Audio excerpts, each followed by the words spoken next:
Este es el logo que hemos estado mostrándoles desde septiembre de 2024.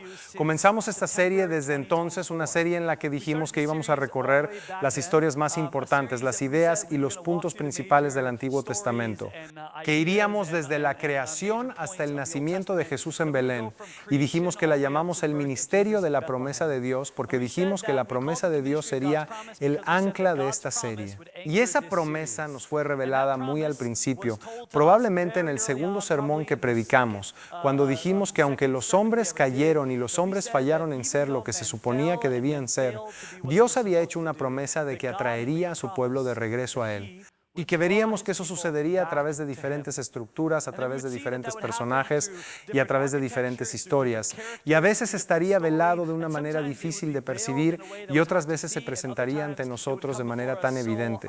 Y la idea era simplemente esta, que Dios quiere estar cerca de su pueblo. Y debido a que Él desea tanto eso, que formularía diferentes planes y pactos una y otra vez y elevaría a diferentes personas, todo con el fin de traer de regreso a Él a aquellas personas que estaban con Él en el jardín. Y así hemos pasado de historia en historia, de temporada en temporada, décadas que se han convertido en milenios de Dios, mostrándonos su poder para destruir el pecado, para redimir a los hombres y para acercarlos a Él. Y de vez en cuando tenemos que detenernos, porque no se trata simplemente de un sermón dentro de una serie, ni de una historia que nos habla un poco sobre lo que Dios está tratando de hacer, sino que de vez en cuando encontramos una historia o un relato que en realidad nos dice, de esto se trata todo. Lo vimos en el llamado de Abraham, en la entrega de la ley. Hablamos un poco de eso en los sueños acerca de Jacob. Y hoy recibimos otro de esos textos ancla, y todo llega a través de la idea de la formación y el concepto del templo. Este no es el templo real, este es el intento de Gemini de recrear un templo. Tengo que decirles que hoy vamos a tener un estudio bíblico. ¿Están preparados para un estudio bíblico esta mañana? Si vinieron solo buscando un sermón para sentirse bien, les pido disculpas. En realidad, no debería disculparme. Lo que debería decir es que vinieron al lugar equivocado. Eso no es lo que hay hoy. Hoy el mensaje va a estar repleto de textos. Así que si tienen un teléfono y quieren tomar notas, si tienen ideas que quieren anotar, si tienen un cuaderno o realmente quieren seguir de cerca lo que voy a compartir, porque lo que voy a compartir va a recorrer todo el camino desde la creación hasta la recreación y el Apocalipsis. Eventualmente vamos a pasar tiempo en Primeros Reyes capítulo 8, que es en cierto modo nuestro texto clave de hoy, pero todo girará en torno al hilo que recorre las Escrituras, el hilo del templo, el templo. En Primeros Reyes capítulo 8, Salomón dedica ese edificio. Su padre quería construirlo, David quería construirlo, pero Dios no le permitió hacerlo. Y hoy vemos que después de que el templo fue construido, Dios habla sobre el tipo de relación que desea de su pueblo y sobre lo que podría fracturar esa relación. Hacia allá es donde nos dirigimos, y al final del sermón de hoy, probablemente a los 40 minutos, al final les voy a dar un consejo práctico. Así que tienen que acompañarme durante 40 minutos. Estudio bíblico, entenderlo todo, y al final les daré algo que pueden llevarse a casa para reflexionar en su propia vida. ¿Están listos? Muy bien. Amén. Ok, ¿qué es el templo? ¿Qué es un templo? Bueno, un templo es, en términos simples, un lugar sagrado donde la presencia de Dios se manifiesta o se hace presente, permitiendo que las personas estén en su presencia. Obviamente Dios es mucho más grande que ese lugar. No importa cuán grande fuera, si fuera del tamaño de Connecticut, no podría contener la presencia de Dios. No se puede poner a Dios en ningún recipiente. Y así hay momentos en que Dios decide permitir que su presencia entre en un lugar. Y en un momento vamos a leer la dedicación de este lugar, este templo. Pero quiero que sepan que este concepto de templo no comienza aquí. Comienza en el primer lugar donde Dios se da a conocer, y ese lugar se remonta al libro de Génesis, en Génesis capítulo 2. Dios hace un jardín, hace el mundo, y lo último que hace es este jardín. Luego la Biblia describe que Dios, de alguna manera, este ser infinito que vive fuera del espacio y el tiempo, se manifiesta, se humilla hasta estar en el jardín con hombres y mujeres. El Edén es el primer templo, es un lugar sagrado donde mora el Espíritu de Dios. Si creen que me lo estoy inventando, Ezequiel capítulo 28 lo llama explícitamente el templo de Dios. Es un templo. De hecho, a Adán se le dice que trabaje y cuide la tierra. Las palabras en hebreo allí son las mismas palabras que se le dan al sacerdote levítico sobre lo que se supone que debe hacer en el templo. Guiño, guiño, es un templo. Su presencia está allí. Él vive en medio de su pueblo. Se dio a conocer caminando con ellos cara a cara en la frescura del día, sin barreras, sin velos, sin sistemas ritualistas para gestionar ninguna distancia. Y la razón por la que no necesitaba gestionar ninguna distancia es que no había distancia, porque no había pecado. De eso se trata esta historia. Dios ha hecho a su pueblo para estar con ellos. Dios nos hizo para estar con Él. Si alguna vez te preguntas, bueno, ¿por qué me hizo Dios? Yo respondo la pregunta así. ¿Por qué crees que los padres tienen hijos? La gente dice, no sé. Punto válido. ¿Por qué los tienen? Bueno, los tienen para estar con ellos, para amarlos. No hay nada especial que lo explique. Hay algo innato en el interior. Es un reflejo de nuestro buen Padre. Es parte del buen diseño de Dios que simplemente queramos esto. Queremos tener a alguien más hecho a nuestra imagen, a quien podamos amar y con quien podamos estar. Eso es lo que Dios quiere. Dios quiere personas hechas a su imagen, a quienes pueda amar y con quienes pueda estar. Y así Él los crea. Los coloca en este lugar parecido a un templo y dice, estaré con ustedes. Una relación cercana, personal y permanente con sus hijos. Y luego ya conocen la historia, ocurre la caída. La serpiente habla una mentira que dice que Dios realmente no quiere estar con ustedes. Él les está ocultando algo. Él quiere estar allá arriba. Él quiere que ustedes estén aquí abajo. Dios realmente no los quiere. Y en ese momento la mujer y el hombre creen la mentira y la humanidad es escoltada fuera del templo para siempre. Quedan excluidos. El final parece ser que Dios creó este lugar para estar con su pueblo, pero los hombres no quieren estar con Él, y entonces los expulsa, y ahora estarán separados para siempre. Excepto que ese es precisamente el punto central de nuestra serie de sermones. El ministerio de la promesa de Dios es el ministerio de un Dios que busca guiar a su pueblo de regreso a Él, y la manera en que Él elige hacerlo nuevamente es a través de las relaciones, de las personas y del concepto de la fe. Pero una de las herramientas más fascinantes es este concepto del templo. ¿Me siguen hasta aquí? Hay mucho más. Así que abróchense los cinturones, avancemos rápidamente hasta Éxodo capítulo 13. El pueblo ha sido liberado de Egipto. Dios ha identificado una nación que quiere que sea su pueblo. Estos van a ser mi pueblo y yo voy a ser su Dios. Va a venir a través de Abraham y los hijos de Abraham. Ese grupo se ha vuelto muy numeroso y está en Egipto, y entonces claman a Dios y Dios los saca de Egipto de esta manera milagrosa. Y en Éxodo capítulo 13 de repente aparece esta nube y es aterradora.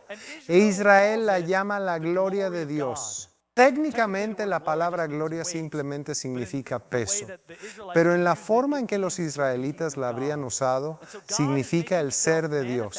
Y entonces Dios está manifestando al pueblo en esta nube aterradora, que a veces está en llamas y otras veces es una nube. Y esta nube es la suma total de los atributos de Dios. Y durante 19 días esa nube guía al pueblo por el desierto hasta que un día sube a una montaña. Y en la montaña, esto es lo que dice la historia, cuando Moisés subió a la montaña, la nube la cubrió. Esa es la gloria de Dios. Esa es la presencia de Dios. Esa es la presencia de Dios manifestada. Y la gloria del Señor se posó sobre el monte Sinaí durante 6 días. La nube cubría las montañas. Y al séptimo día el Señor llamó a Moisés desde dentro de la nube ante los israelitas. La gloria parecía un fuego consumidor en la cima de la montaña. Piensen en esto por un momento. Sin el pecado, el hombre y Dios pueden caminar en el frescor del día. Pero cuando el pecado es introducido, Dios ante nosotros aparece como un fuego ardiente que nos consumirá. La justicia de Dios es tal que nuestras vidas serán destruidas si nos acercamos a Dios. Y así para el pueblo es como aquella cosa allá. Es simplemente la presencia de Dios que caminaba con el hombre en el frescor del día. Pero a causa de nuestro pecado, miramos esa cosa y nos resulta aterradora. Pero Dios escoge a un hombre para que se una a Él en una especie de templo. Entonces Moisés entró en la nube mientras subía al monte, y en ese lugar, en la cima del monte Sinaí, Dios viene a estar con Moisés y le da instrucciones. Se llama la ley. Y este libro, esta ley del Antiguo Testamento, se supone que es la manera en que los hombres pueden recuperar su relación con Dios. Dios nos quiere tan cerca de Él que dice, está bien, voy a elaborar un plan y aquí está el plan. Aquí están estas reglas y regulaciones. Si las siguen, pueden estar cerca de mí. Y Dios les da la ley y dice, estos serán mi pueblo y yo seré su Dios y caminaré con ellos una vez más. Y en esa ley Dios le da a Moisés instrucciones muy específicas sobre una tienda portátil, un lugar llamado, algo que hemos estudiado, llamado el tabernáculo. Y esa tienda va a albergar la presencia de Dios. Es un templo en el desierto, es un jardín del Edén, pero en una tienda. Así lo dice en Éxodo capítulo 25, que me hagan un santuario y yo habitaré entre ellos. ¿Por qué? Porque Dios quiere estar con su pueblo. En otras palabras, es otro templo, otra manera en que Yahweh, el Dios de la Biblia, está con su pueblo.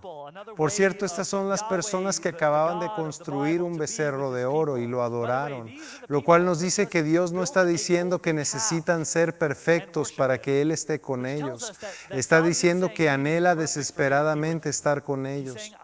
Y entonces crea esta arquitectura sobre cómo estar en medio de nosotros, cómo estar en medio de ellos. Dios quiere que su pueblo esté con Él. Y durante 300 años Dios vive. La presencia de Dios habita en esta tienda. Habita en el tabernáculo y también en el lugar santísimo, que es este cubo perfecto que tiene ilustraciones del jardín por todas partes. Hay un candelabro que parece un árbol. Hay imágenes botánicas por todas las paredes. Está el arca del pacto con querubines que nos recuerda que los querubines están guardando el jardín del Edén. Hay todas estas imágenes ante las cuales se supone que debemos decir, vaya, eso es como aquello. Y Dios vive, se da a conocer en este lugar, este tabernáculo.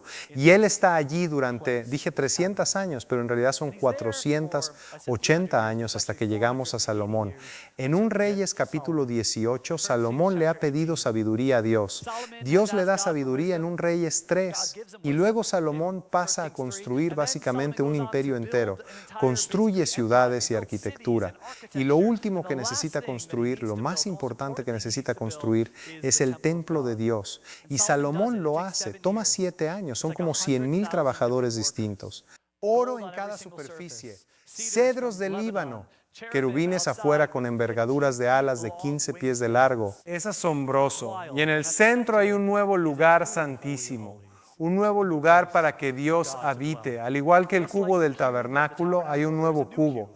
Y ese cubo está dentro del lugar santísimo. Y esto es lo que dice después de que lo construye. Eso es un Reyes capítulo 8, versículo 10. Cuando los sacerdotes salieron del lugar santo, salen del lugar santo después de dedicarlo.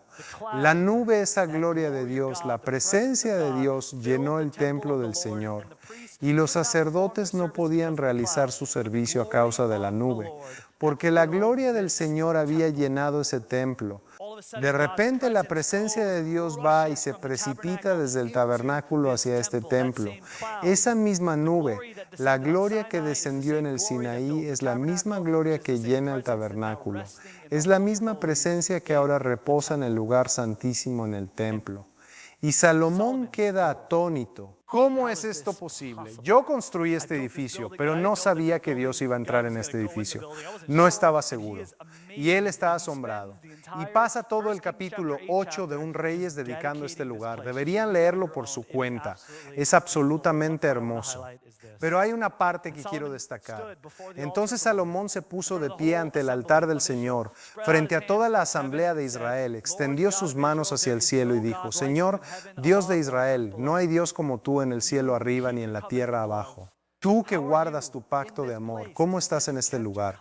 Es porque guardaste tu pacto, estarás con nosotros, con tus siervos que vienen de todo corazón en tu camino. Y luego continúa diciendo esto, ¿pero acaso Dios realmente habitará en la tierra? Los cielos, incluso los cielos más altos, no pueden contenerte. ¿Cuánto menos este templo que yo he construido? Él sabe que Dios no vive allí. Es simplemente un lugar donde Él se ha manifestado. Es un lugar donde Dios puede estar cerca de su pueblo. En este lugar Dios puede estar con su pueblo nuevamente. Él continúa haciendo 7 peticiones diferentes. Una vez más deberían leerlas por su cuenta.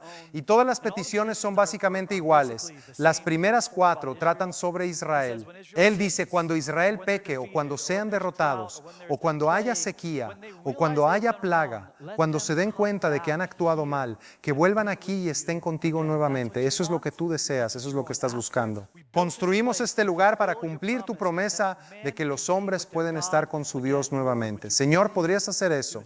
Y luego termina su dedicación de esta manera. Cuando Salomón terminó todas estas oraciones y súplicas al Señor, se levantó de delante del altar del Señor, donde había estado arrodillado con las manos extendidas hacia el cielo. Se puso de pie y bendijo a toda la asamblea de Israel en voz alta, diciendo, alabado sea nuestro Señor, que ha dado descanso al pueblo de Israel. Tal como lo prometió, ni una sola palabra ha caído, ha fallado. De todas las buenas promesas que nos ha dado a través de su siervo Moisés, continúa describiendo esta dedicación aún más. Y entonces, ¿qué sucede? La describe, dice, gracias Dios por estar en este lugar. Dios, gracias. ¿Cómo es posible que podamos ser tu pueblo en la tierra y tú puedas estar cerca de nosotros y nosotros podamos estar cerca de ti? Salomón está diciendo, tengo un papel que desempeñar en esta asombrosa historia redentora. Y luego Dios responde, parece que es simplemente el versículo siguiente, pero en realidad son 13 años después. Salomón no ha escuchado de Dios y finalmente Dios le habla. Cuando Salomón hubo terminado de edificar el templo del Señor y el palacio real, y logrado todo lo que había deseado hacer, el Señor se le apareció por segunda vez. Versículo 3, el Señor le dijo, he escuchado las oraciones y los ruegos que has hecho ante mí. He consagrado este templo que has edificado, poniendo mi nombre, mi presencia, mi ser allí para siempre. Mis ojos y mi corazón siempre estarán ahí. Te escucho, te recibo. Mi nombre, mi presencia, el nombre que le di a Moisés está ahora en este lugar. Y luego da una advertencia. En cuanto a ti te escuché, estoy aquí, estoy entre vosotros. Si caminas delante de mí fielmente, con integridad de corazón y rectitud, quiero que sepas que todo lo que acabo de decir depende de esta línea. Si caminas fielmente delante de mí, estaré aquí contigo. Versículo 6. Pero si tus descendientes, si tú o tus descendientes se apartan de mí y no obedecen los mandamientos y decretos que les he dado y se van a servir a otros dioses y los adoran, entonces cortaré a Israel de la tierra que les he dado y rechazaré este templo que he consagrado para mi nombre. Versículo 8. Este templo se convertirá en un montón de escombros. Estoy aquí tal como estuve en el jardín. Estoy aquí, estoy entre ustedes.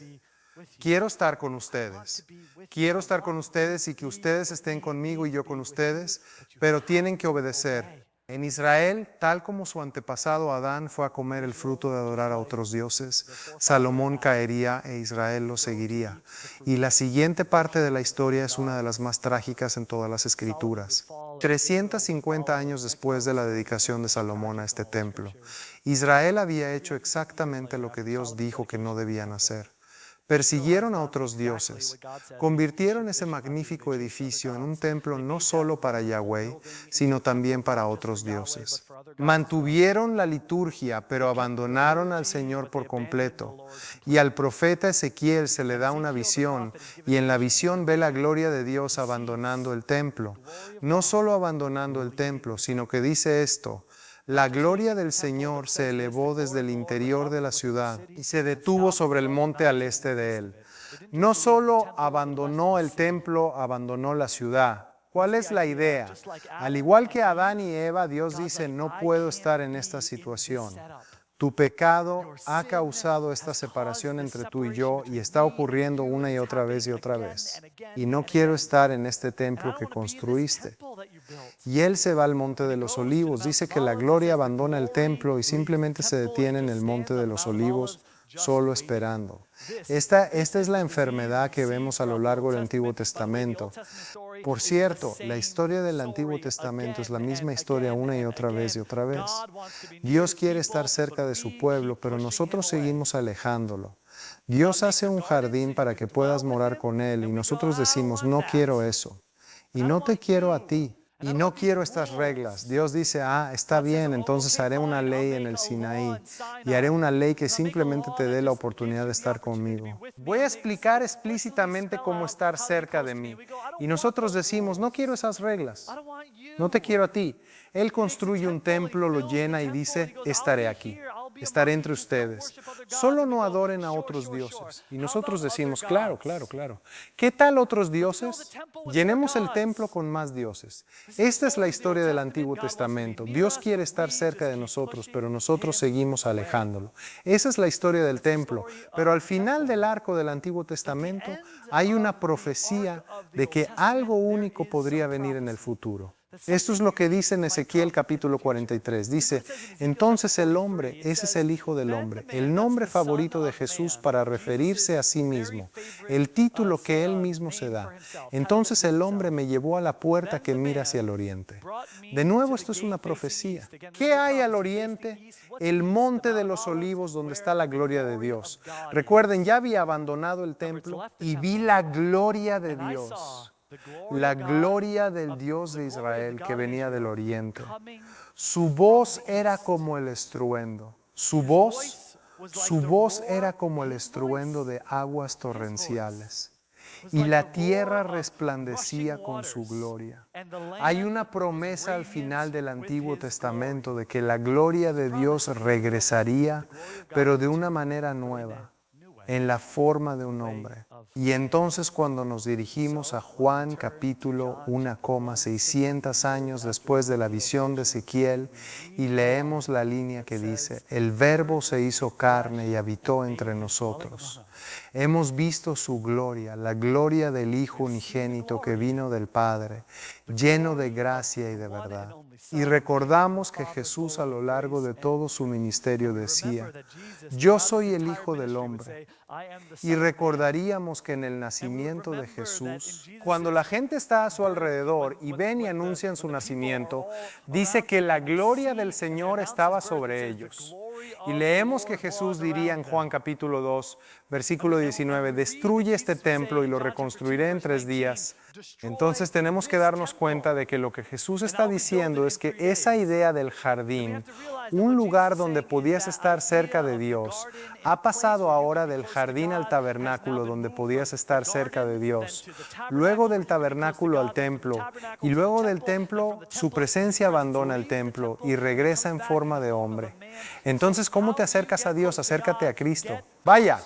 Y Él camina por ahí y demuestra que la gloria de Dios es real en Él, sanando a todo leproso y sanando a los enfermos y tocando a las personas en su quebrantamiento y alimentando a los pecadores y cruzando hacia los gentiles y predicándoles la palabra. Y la gloria de Dios ya no está estacionaria en una colina ni en un edificio, pero está recorriendo Galilea. Dios está entre nosotros, Emmanuel. La historia de Navidad es tan hermosa. ¿Qué tan maravilloso es eso? Y entonces, ¿cómo concluye la historia con Jesús? Lo matan. ¿Por qué? Dios quiere estar cerca de su pueblo, pero seguimos alejándolo. Vine como un templo en la forma, en el templo para que pudieras estar conmigo. Y abandoné toda esa idea y en cambio vendré en la forma de mi Hijo para poder estar contigo y caminar entre vosotros. Los hombres no tienen paciencia. Los hombres no tienen deseo de estar con la gloria de Dios. Prefieren fingir que ellos mismos son la gloria de Dios. Y en el momento de su muerte, la cortina del templo se rompe. Y en el momento de su muerte, la cortina del templo se rasga, porque Dios tenía un plan. Él sabía que lo mataríamos porque nunca queremos estar con Él. Y entonces tuvo un plan para que nuestro acto de pecado se convirtiera en el acto que fue profetizado en Génesis capítulo 3, que la simiente de la mujer aplastaría la cabeza de la serpiente. Y el velo velo entre el lugar santísimo es rasgado en pedazos. Hebreos capítulo 9. Deberían leerlo por su cuenta. Es tan denso, tan hermoso, pero solo quiero referenciarlo por un momento. Esto es lo que está ocurriendo en la muerte de Cristo. Pero cuando Cristo vino como sumo sacerdote, así que no es solo el templo, sino también el sumo sacerdote. Él es quien Adán debería haber sido. De los bienes que ya están aquí, pasó a través de un tabernáculo mayor y más perfecto. Pasó a través de un lugar santísimo mayor y más perfecto que no fue hecho por manos humanas.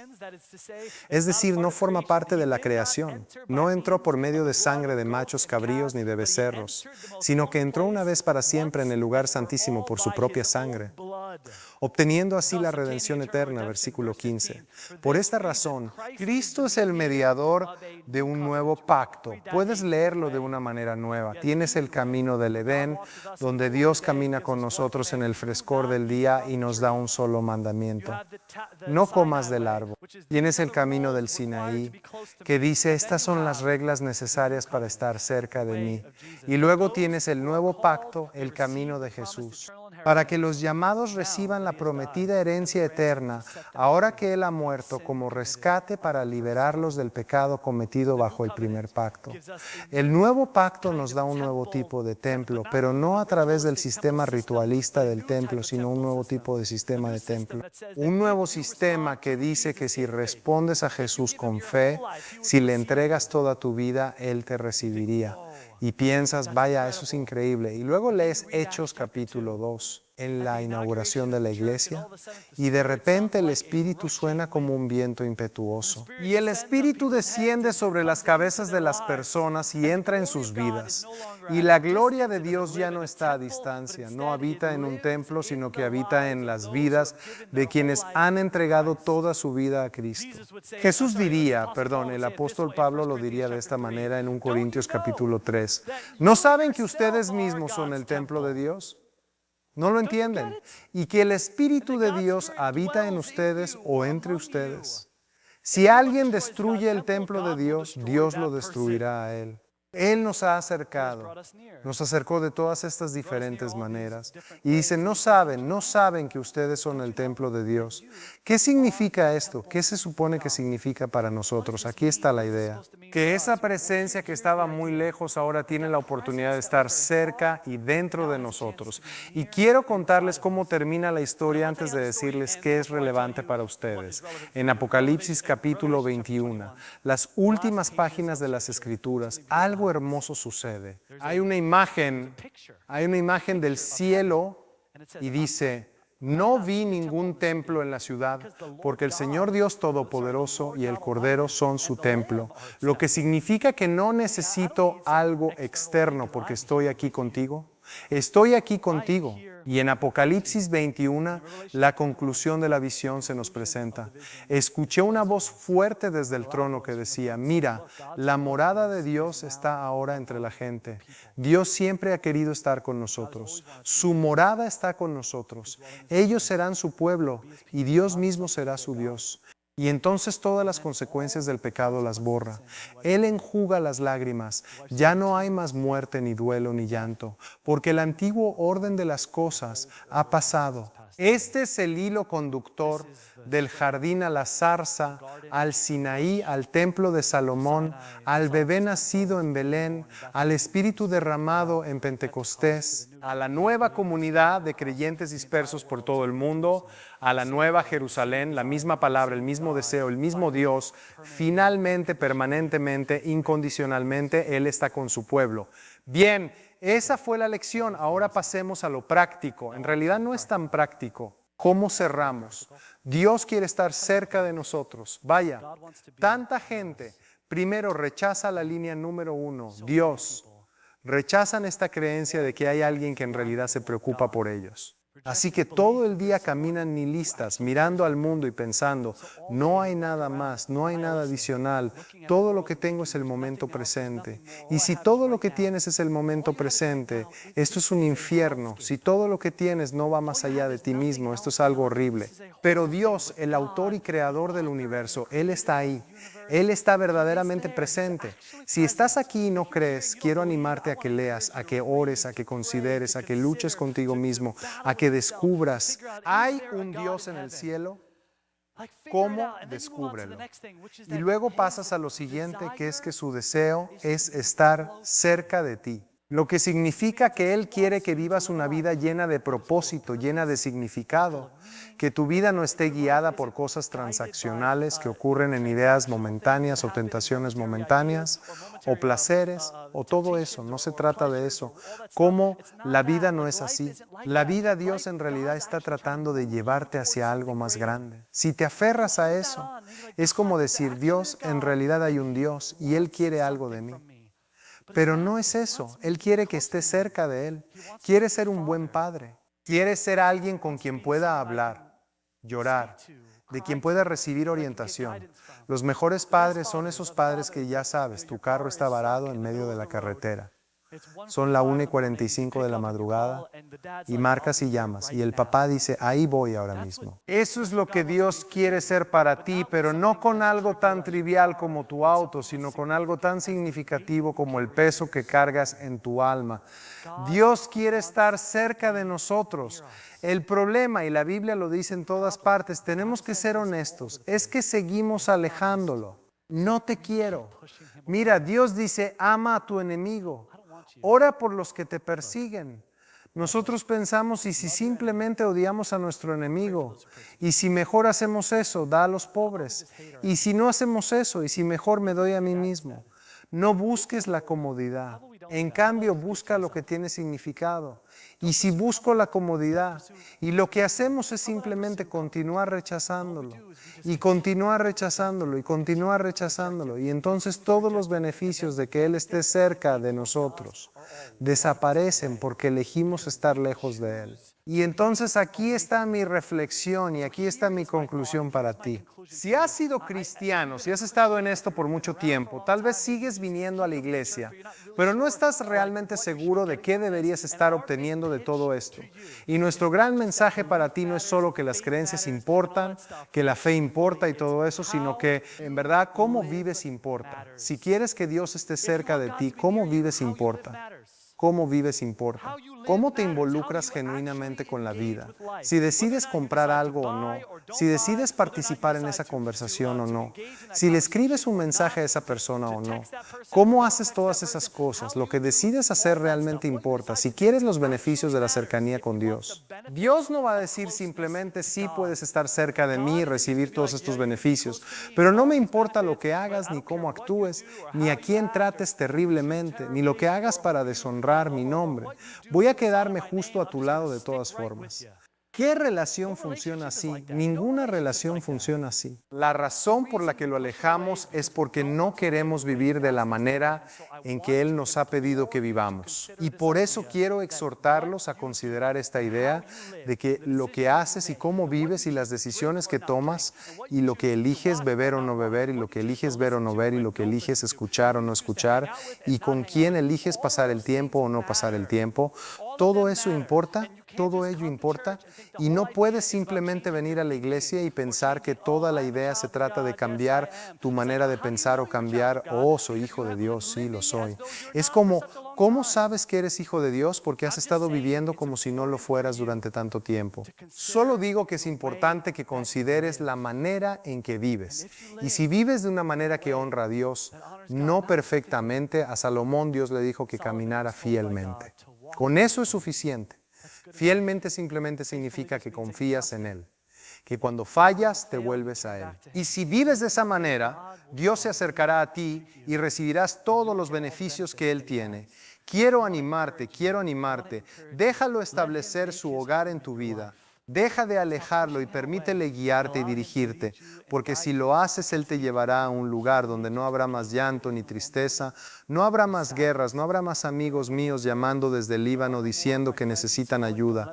Todo eso habrá desaparecido. No habrá más racismo, no habrá más sexismo, no habrá más abuso hacia las personas, nada de eso. Todo desaparece. Si eliges dejar que Él dirija tu vida, te llevará a un lugar de paraíso. Amén.